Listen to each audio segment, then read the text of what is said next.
దైవ మర్మములు. సహోదరుడు భక్తి సింగ్ గారి అనుభవంలో దేవుడు ఆయనకు బయలుపరిచిన దైవ మర్మములు. ఆగస్టు 19. రాజు యొక్క కార్యములన్నీ సత్యములను, ఆయన మార్గములు న్యాయములనై ఉన్నవనియు, గర్వముతో నటించు వారిని ఆయన అనపశక్తుడనియు, ఆయనను స్తుతించుచు కొనియాడుచు గనపరుచుచున్నాను. దానియేలు గ్రంథం 4వ అధ్యాయము 37వ వచనం.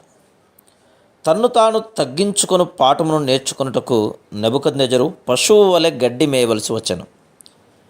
2వ అధ్యాయంలో నెబుకద్నెజరుకు వచ్చిన మొదటి కల నుండి 4వ అధ్యాయం 37వ వచనంలో పరలోకపు రాజును హెచ్చించి గణపరచు వరకును మధ్యనున్న కాల వ్యవధి దాదాపు 47 సంవత్సరములు.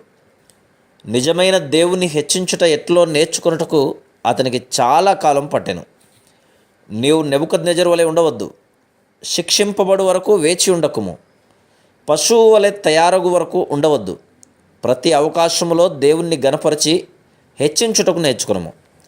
ఇదే జయ జీవితంలోని రహస్యం. నీ మాటల ద్వారా, నీ జీవిత సాక్ష్యం ద్వారా, నీ పరిచర్య ద్వారా నీవు దేవుణ్ణి హెచ్చింపవలను. మనుషుల ఘనతను నిరాకరించుము. నిన్ను పొగడు వారి నుండి పారిపొమ్ము. నిన్ను హెచ్చించు వారిని సమీపించకుము. ఇప్పుడు నెబుకద్నెజరు దానియేలుతో పలికిన మాటలను గమనించుడి. ఏ మర్మము నిన్ను కలతపెట్టదు. 4వ అధ్యాయం 8-9 వచనంలో దానియేలు జయించు వారి గుంపుకు చెందినవాడు. ఏది సంభవించినను వారికి ఎట్టి కలత, ఆతృత, తొందర ఉండదు.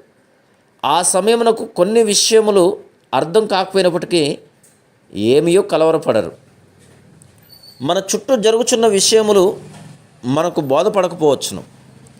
అవి మన గ్రాహ్యమునకు మించినవిగా ఉండవచ్చును. ప్రత్యేకంగా చివరి దినములలో అనేక వింతలు సంభవించును. జీవితంలో కొన్నిసార్లు వింతైన పరీక్షలను ఎదుర్కొనవలసి వచ్చును. ఎన్నో శ్రమలను భరించవలసి వచ్చును. అయినను మనము జయించు వారముగా ఉండినట్లయినచో అట్టి వారికి భయపడము.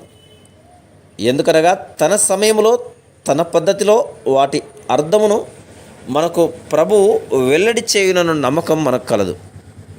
ఆమోసు గ్రంథం 3వ అధ్యాయం 7వ వచనం. మనం చేసిన దానిని ఆయన మరచువాడు కాడు. మన ప్రయాసమంతటికీ సమృద్ధి అయిన బహుమానమును దేవుడు మనకిచ్చును. దేవుడిచ్చిన అన్ని తరుణములను నిర్లక్ష్యపెట్టి తగ్గించుకొనుటకు ఏమాత్రమును ఒప్పుకొననప్పుడే దేవుడు వారిని త్రోసివేయును. ఇట్టి గుంటలలో పడకుండా ప్రభు మనలను కాపాడి నిజముగా మనలను జయించు వారిగా చేయునుగాక. Praise the lord.